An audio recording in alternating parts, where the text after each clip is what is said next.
Yes, now, and welcome back to episode 87 of the Top Loader podcast. And yes, again, this episode is powered by Third Down Displays, your number one spot for card care, card supplies, and custom stands. And if you are thinking about using them, make sure, like a lot of other people, use TTP10 at checkout or use the link in our bios to get 10% off whatever you want on the website. And no other than him making 3 appearances in a row. I think it's a hat trick, just like Eddie and Nketiah on Saturday. Harry, how you doing, my friend? Yeah, very well, thanks, Ronnie. Very well. I think Haaland has just about saved my fantasy weekend, recording it this year as the United City game has finished. So, yeah, he's very much saved my bacon for this weekend on fantasy. But yes, very well, thank you, mate. Very well. How are you doing? Yeah, very well, very well. Season's back. International breaks done and dusted for another couple of weeks. Obviously, we've had 2 games back. Chelsea, obviously, me and Lav ended up on with stalemate between the 3 of us, which was good for this one. Even though I'm not going into referees' decisions now, but in something even more controversial than how poor the refereeing is in the UK, we're going to talk about a certain word beginning with C, and it's not what I'd like to call the refs at a football match.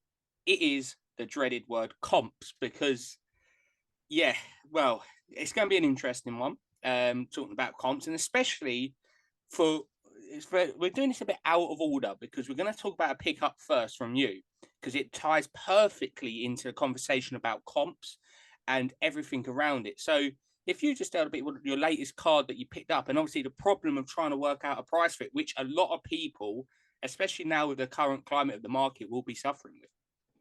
Yeah, I know. Hopefully, those of you that listened to last week's episode would have known that I was midway through trying to do a deal for said card. I did manage to complete deal for said card, and yeah, that was indeed the dual auto of Ramsdale and Ben White, Bah. numbered 1 of 99. So it's Ramsdale's jersey number.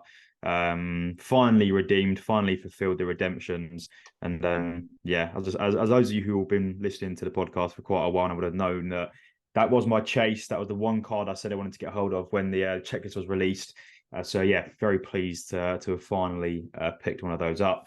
We're debating sending it to PSA, but it looks like there's a little bit of whitening around the corners of the card. So I may just, I mean, I have already spoken to Ferdinand a bit, getting a slab mag and a mag insert ready, and Shock. they weren't.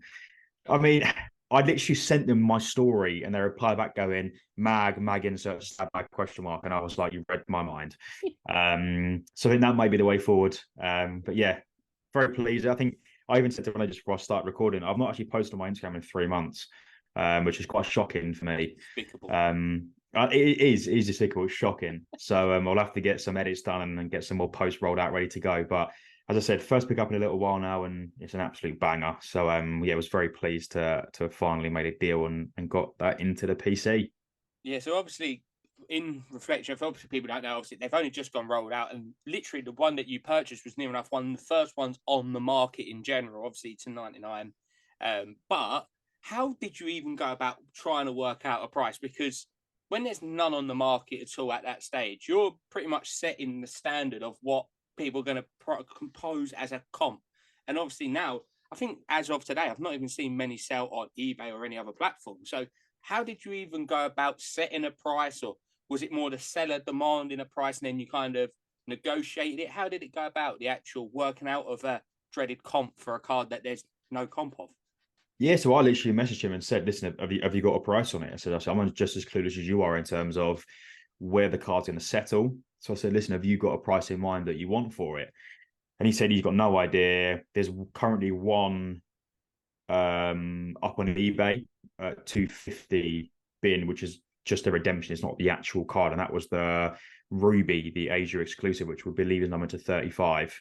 So I literally used that as a ballpark figure. I know I spoke to you before we recorded the last episode and said, listen, where do you think I need to be at on it, or where do you think would be a good price to start without lowballing or going in too high? So I literally threw an offer at 100 and said, listen, this where I'm at. What are you thinking? He said, can you come up to 130? And then as you know, as the rest of the story goes, we then said, let's meet in the middle.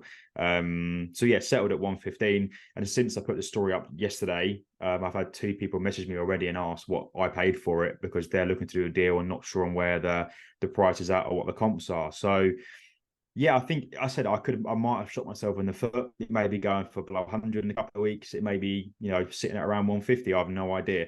But it's one of the things where I was like, I'd have to pay 100. He said 130. I said 115, and we sailed it at that. And where there's literally no comps to compare it to, or not really any comparable similar cards, it was just sort of like, listen, swing in the dark. I'm happy with that. Let's just do it. And like I said, it was one of the cards that I wanted to chase when the checkers first got released. So I was like, cool, I'm happy with that. Let's just do it. So yeah, here we are. As I say, my caveat to whenever someone says, "Oh, comps this, comps that," is at the end of the day, a card is only worth as much as someone's willing to pay for it. And I think obviously that's more evident, especially in like the one of one markets, the to five markets, the to 10 markets, something like that, that's so short print that they don't really come up much. But it applies for any card, however common or scarce it is, that at the end of the day, if you didn't want to pay 115 for it, you wouldn't have paid it. And then that means that the comp, someone else might be willing to pay for it, but everyone's got a different valuation on a card. For example, like you said, that was a chase card for you. I remember when that checklist first came out of that Impeccable, you went, I want the dual auto. And then you realize 3 days later that it was a redemption, and you was like, oh, well, I'm going to have to wait a long time for that one. But do you still feel like no matter what the card is, as I'll talk about a recent pickup from me in a minute regarding comps, but at the end of the day, a card is always only going to be worth as much as someone's willing to pay for. And that don't just apply for the card world, but anything in general, from clothes to cars to houses. The buyer always stipulates a price. And at the end of the day, if they don't want to pay a high price, you just don't pay for it. So it's always set by the person buying it, even though the seller's always going to want to get the most return possible. Yeah, of course. I think, it's become very apparent within the hobby that cards are only going to sell for what a buyer wants to pay for it. The seller can stick a price on it that they want to get for the card, but equally, it's only going to sell for what a buyer wants to pay for it. And it's very similar to like a one of one. There's, again, you're never going to find a comp on a one of one. It's only going to be other one of ones or to fives or to tens of the same card as to what they went for, to where you can think to price the one of one. But like, we just said, a one of one is only going to be what a buyer deems it to be worth. And it's all good because I can turn around and go, well, that dual is only worth £5 and a packet of biscuits. But in terms of being realistic, yeah, it depends on the it does depend on the biscuits. Yeah, I mean, you're talking about custard creams or bourbon, you're probably halfway there. But yes, I mean, like for me, I warranted that £115 because I'm like, you know what, cool. I've wanted that card since the checklist first come out. So for me, I was like, I'm happy paying that. Oh, sweet. But to somebody that isn't as desperate for it, not that I was desperate for it, but like, someone that isn't as thinking, oh, I need to get this card, may think, I'd rather be, south of 100.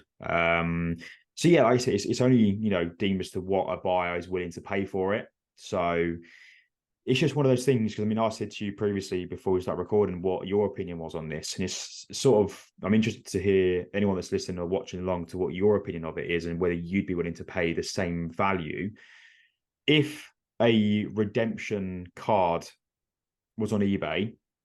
Would you be willing to pay the same price for the redemption compared to the actual card 6 to 12 months later when it gets fulfilled?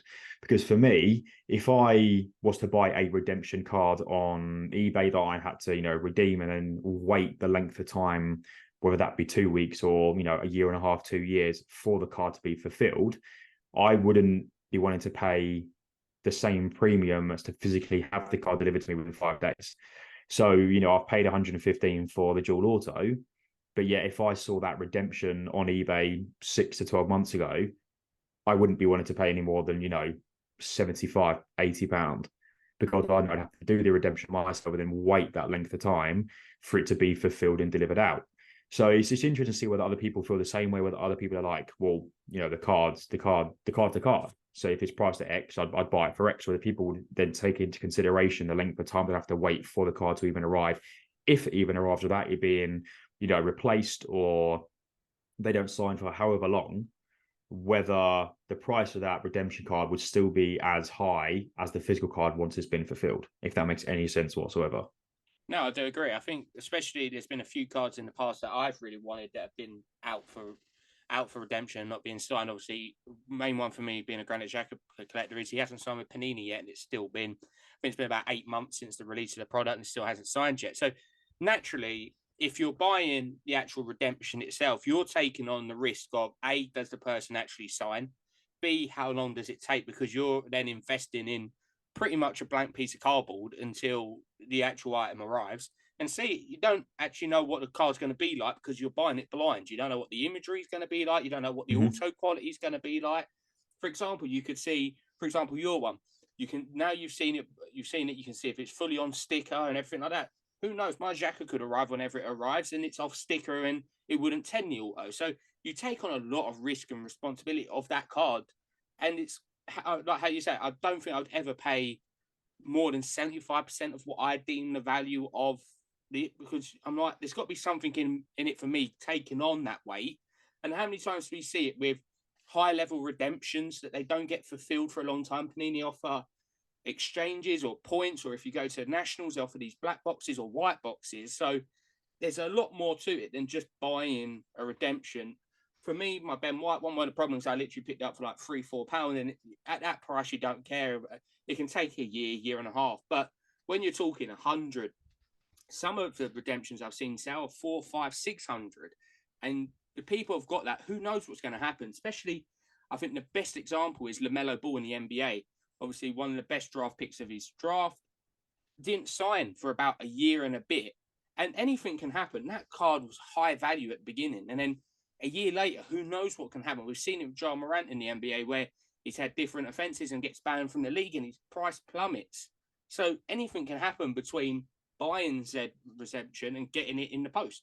A player could ruin their career, so to speak, or it could work in the adverse, and you bought the redemption at 50, and now it's worth 400. But it's always a tricky one. I think that's why a lot of people really mostly will do the redemptions if they get them in breaks, because then you're not really taking on a high responsibility of price wise.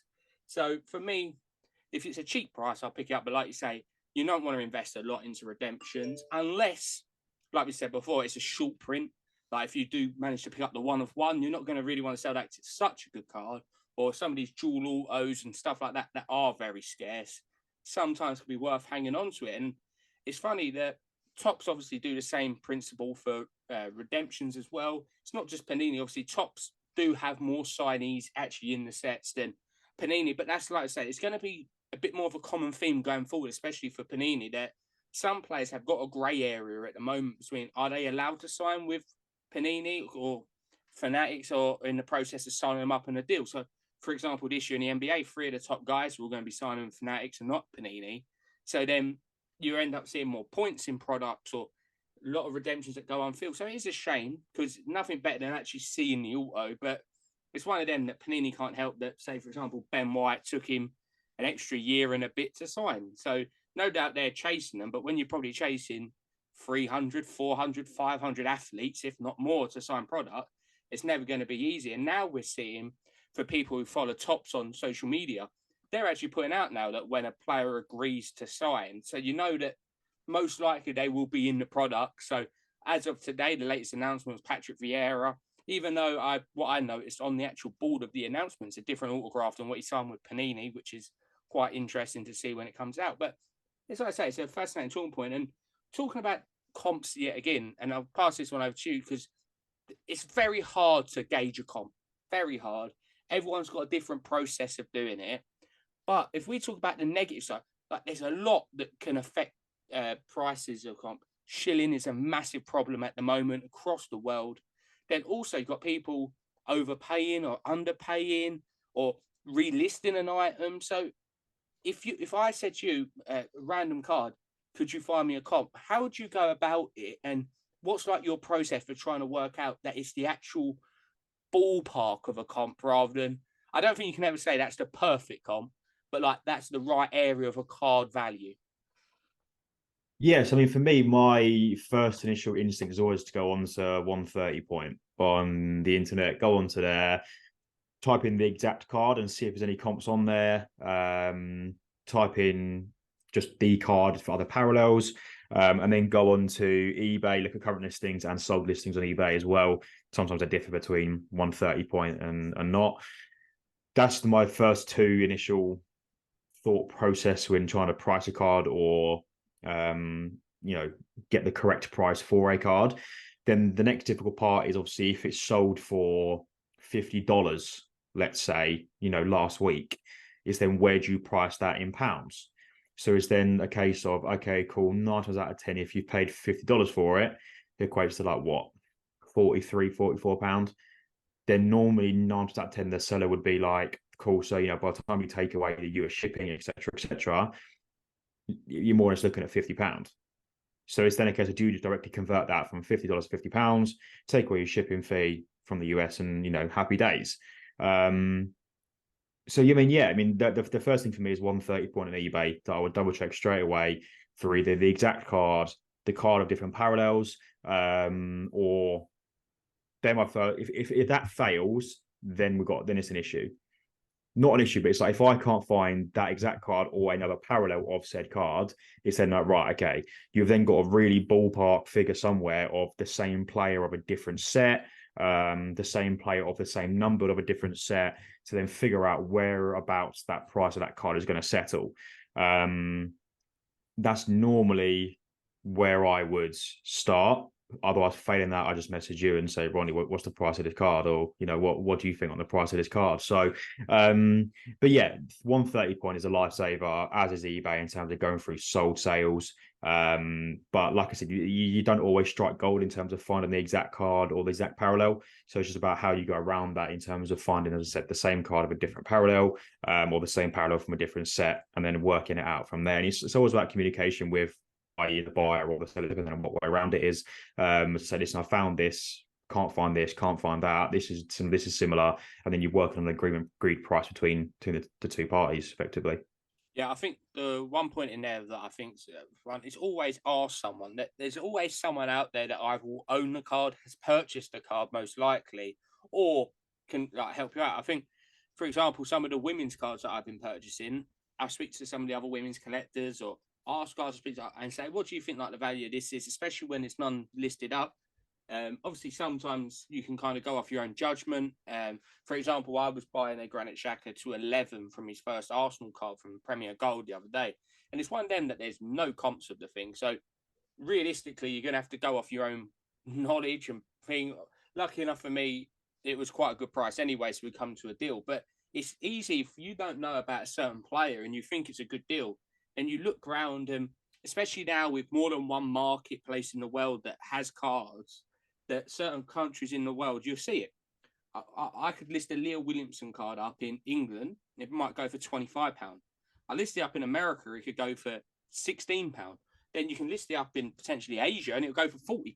So every market's different as well. The UK market on women's cards, and especially some of the bigger women's players, it's very strong market. It's actually a very good selling point. So do you also, like when you're looking at card, and obviously there's some things that flag up in terms of, if you see it, you're a bit, but I'm not sure about this. So, for example, I looked at a comp last night for a Viviana Miedemar Galazzo orange at 25, and I see there was 7 comps within the last 6 weeks, but 3 of them were the same card. One done $49.99 line through it, which for people who don't know, that means it was listed up and then obviously made an offer and it went for cheaper. Same card was then relisted on auction and went for $33. And then it was relisted again and sold for $22.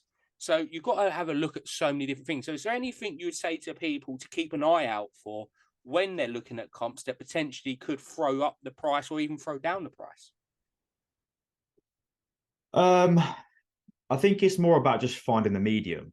If you've got a card that's sold for $20 and then a card that sold 6 weeks before that for $60, you're not gonna want to pay 60, and the buyer's not going to want to sell it for 20. So it's like, okay, cool. So you want to be, the recent comp's 20, you want to be close to that as you can, take into consideration the $60 comp, and you want to be meeting around the middle of somewhere at, 40, 45 probably tops, arguably lower.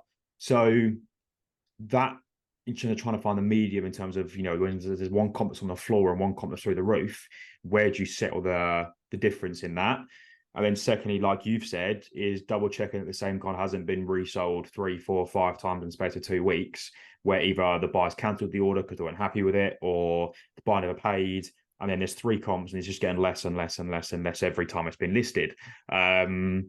So that's another one to keep an eye out for if it's the same card that's just been relisted. Because technically then it obviously hasn't sold the first time in terms of, the buy being paid and the deal going through.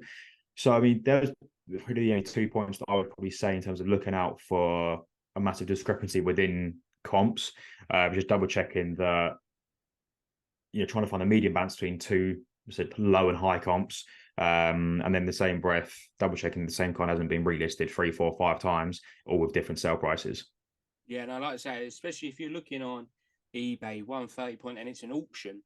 Always, you can, if you click actually into the actual thing on eBay, you can click on the little bit where it says 15, 16, or whatever amount of bids it is, and have a look at the username and feedback. So sometimes you see it that it might be at, say, 70, and then 4 people with no feedback bid it all the way up to 130, and then you look at it thinking, actually, you know what, this might be getting shielded. So if anyone don't know that, it's when either another person within the hobby or the seller themselves put up the price of the card, that then it will show on the comps there's $140 card, that then they relist it and put it up for 100, and then someone might look at the recent comp at 140 and see 100 and buy it. So always, like I say, always make sure you have a look, and then, but at the end of the day, it still comes down to yourself, how much you're willing to pay for it. And this perfect segue into my next talking point of, there was a certain card that come up for me that I've now been fortunate enough to buy, that is currently on way to eBay authentication in America.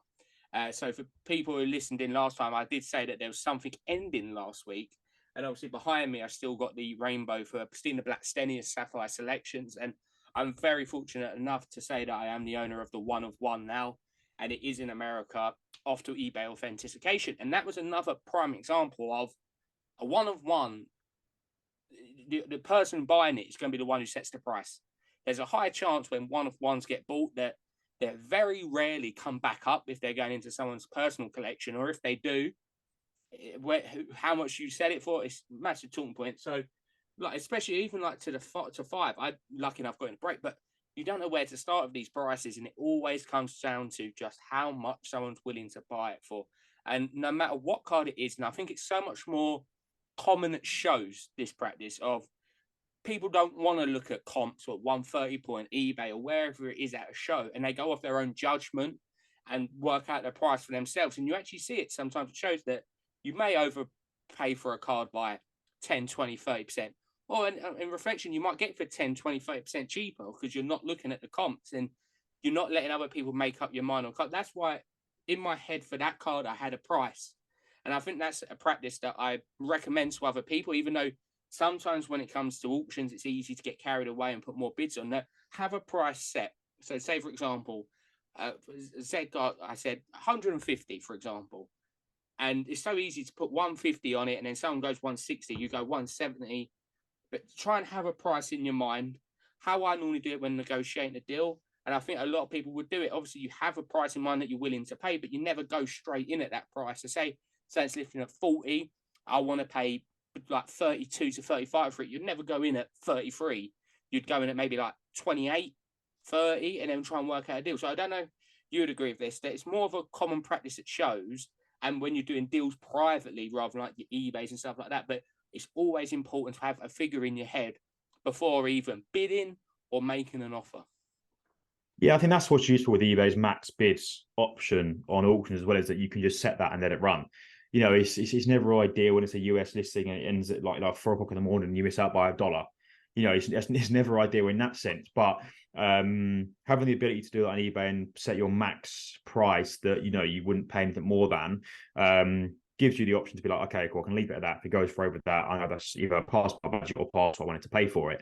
The same as you said, it shows. If you're going to a show and you see a card and think, cool, it's just up 100, I don't want to pay any more than 80. There's always gonna be a bit of push and shove here and there in terms of where the buyer wants to be and the seller wants to be. So you're not going doolally and paying willy-nilly. Having that price set in your head to know what you want to pay for the card or what you need to sell the card for, just gives you a bit more, a bit more stability in terms of where you want to be and where you need to be. And that, so you're not just getting put under pressure and then paying whatever or selling it for whatever it finishes on or goes for. So so it's always important to have a price in mind that you said you want to buy or sell the card for, to know where you need to be or want to be at. Yeah, I think that's the best thing. And in conclusion, I think talking about comps is at the end of the day, have a price in your mind. Obviously, use comps as a guideline. And I think that's the perfect word for a comp. It's a guide on where it's about roughly you think the card is. But if you want a card and you need to pay 10, 15 extra, or 20, 100, whatever it is extra to get it, if you're comfortable paying that, pay it. That's how I see it. And I think that's how a lot of people do see it. And especially like Harry just said there with max bids, especially someone elite finishing early hours, you can put that max bid on, say, of 100. And then if you, everyone in this hobby has lost out on a card for $1, a pound, 50p, or whatever it is. All right, it's gutting. But then there's a million other cards in the world. You slowly learn to get used to it within the hobby. Obviously, sometimes it's hard when it's a very rare card that you need for your collection, but you do get used to it. That card most of the time will come up again, unless obviously it's a very short print card. And just moving on from comments, obviously talking about a last thing is there's a question I believe that every single person's got on their lips right now, and it's for you, H. Of it's been so long since you last bought a slab mag. How long is it going to be until you purchase one again? I reckon probably about a week. I've already spoken to Ferdinand about getting one for that dual auto and getting it into a mag in. So I can't imagine it's going to be too long until I end up ordering another one again. So don't hold your breath. I reckon within the next week I'll have ordered one and got it into a slab mag. So yeah, I won't let you all down. And my second follow-up question is that will you be using TTP10 for 10% off the slab mag and the insert? Oh, absolutely. See, look, my 100%. promos are fantastic. That's just so good, that promo. But no, literally, our last talking point, obviously, let's just talk about comps, which is a massive one. And we look forward to conversations we have people messaging us or YouTube, Spotify. Obviously, you picked up the dual auto. There was another card that you was going to buy this week on Instagram. It was a certain PSA card, but you lost out to it for some like really good looking PC collector. Can you just tell the people what card it was? I mean, to anyone that's not watching, it was the art. I think it's artistry. Bukayo Saka from Topps Deco in a PSA 9.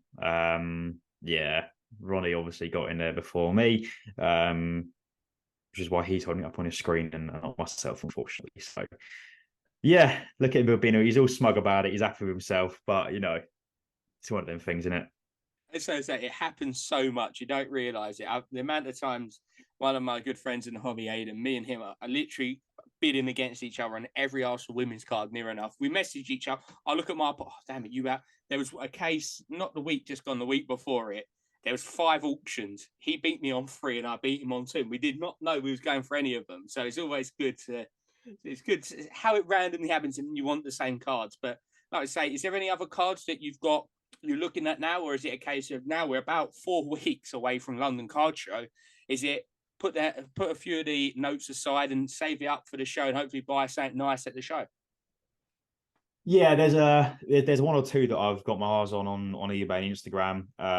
But I'm trying to tell myself that just to keep that money aside and put it towards London in now literally a month. So I think my attention is now turned to that, and I think I'm just gonna wait until London and have a little splash out then and treat myself for Christmas. Oh, please don't mention that Christmas word. God, it's coming around quick. Our Christmas special. Well, it's not too far away, but no. I think on that talking about, I think one of our future guests who will be coming on for the next couple of episodes of GBW. If he is listening to this, he needs to make me a good deal because he's got 2 cards I want. Miedemar to 25 Galazzo and Leah Williamson Rose Gold, which will be coming to my PC.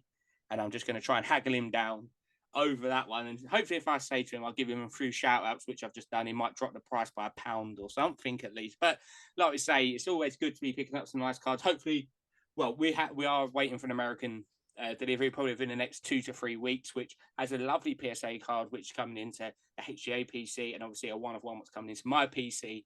But like we say, obviously everyone listening along, thank you so much. If you're listening on Spotify, do drop 5 stars. It helps us massively to get pushed out. And then also if you're on YouTube, drop a like and a subscribe down below as we are closing in on 100 subscribers. And like we say, it might be not too far from London Car Show and then Christmas after it. And it's actually closing in on episode 100. It's getting close now. It's only about 3 or so months away. But like we say, hope everyone out there is doing well, staying safe, most importantly, buying, selling, trading, and all that good jazz. And most importantly, happy hobbying and good night.